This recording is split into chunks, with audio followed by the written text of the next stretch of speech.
Ako si Lorlyn Garcia Velarde, hatid sa inyo ang mga pinakamainit na balita dito sa News Force. Sa ulo ng mga balita, DOH, PhilHealth, inatasang palawakin ang benefit package para sa middle class. DOTR, kumpiyansang mailulunsad sa 2027 ang MRT-7 PNR. 50,000 sahod para sa guro, panawagan ni ACT Teachers Party List Representative Tinyo.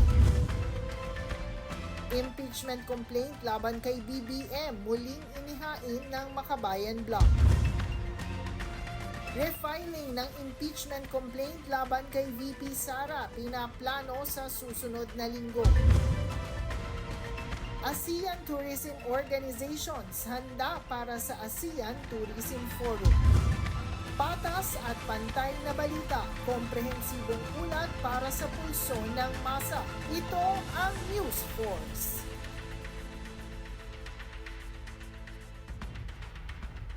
Para sa unang balita, inatasan ni Executive Secretary Ralph Recto ang Department of Health o DOH at Philippine Health Insurance Corporation o PhilHealth na palawakin ang benepisyo nito para sa mga middle-income contributors. Kasunod nito na naganap ang pagpupulong nitong nakaraang linggo upang talakayin ang mga reformang target na mapabuti, abot kaya at mabigyan ng akses ang mga Pilipino sa healthcare ng bansa. Giit ni Recto, patuloy ang pagbabayad ng mga nasa middle class ng buwis kung kaya't nararapat na sila'y makatanggap ng benepisyong naaayon sa kanilang kontribusyon. Samantala, ayon sa DOH, higit 1.3 milyon na pasyente ang nabigyang serbisyo ng programang Zero Balance Billing nitong 2025.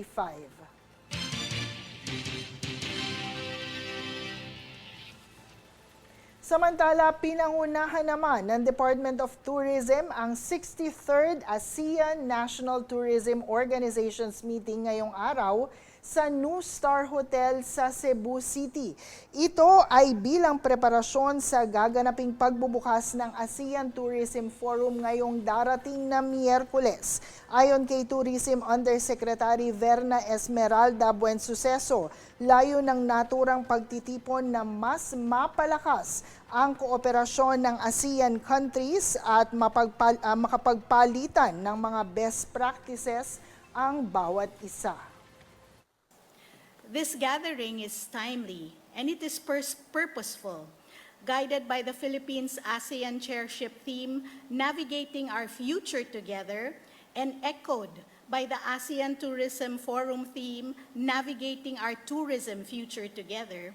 We are reminded that the future of tourism in our region will not be shaped by any one country alone. It will be shaped by how well we align our strategies, our standards, our innovations, and most importantly, our resolve to ensure that tourism remains a force for good.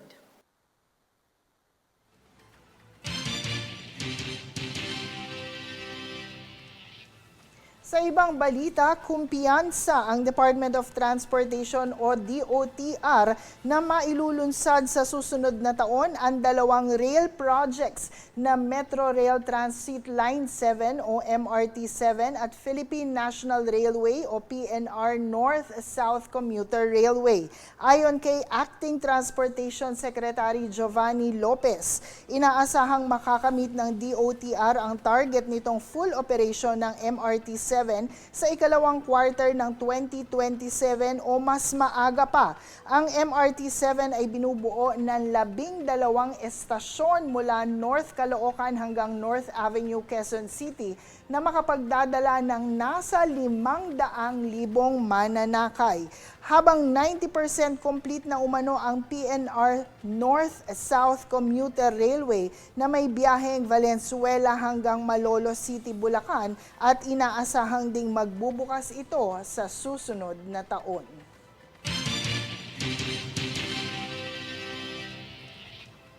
Sa ibang balita, inihayag ni Representative Antonio Tinio na pinatutunayan ng pinakahuling survey ng Okta Research ang agarang pangangailangan ng pagpapataas ng sahod lalo na para sa mga guro at manggagawa. Ayon kay Tinio, suportado ng resulta ng survey ang panukalang House Bill 203 na itinataas sa 50,000 pesos ang entry-level salary ng public school teachers at magpapatupad ng pambansang wage hike. Iginiit niya patuloy na nahihirapan ang mga Pilipino sa mataas na gasto sa pamumuhay kaya kinakailangan ang agarang aksyon ng pamahalaan upang matugunan ang kakulangan sa sahod.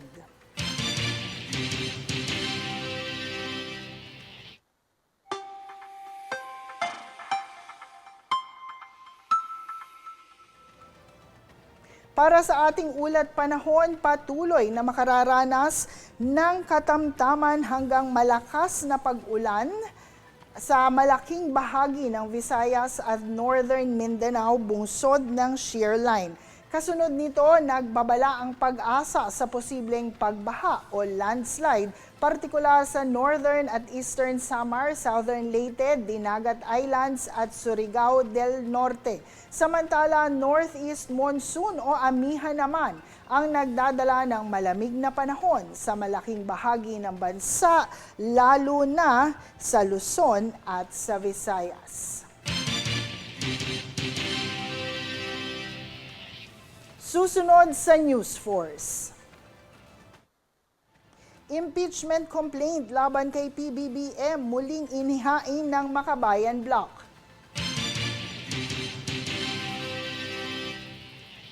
Refiling ng impeachment complaint kay VP Sara pinaplano sa susunod na linggo.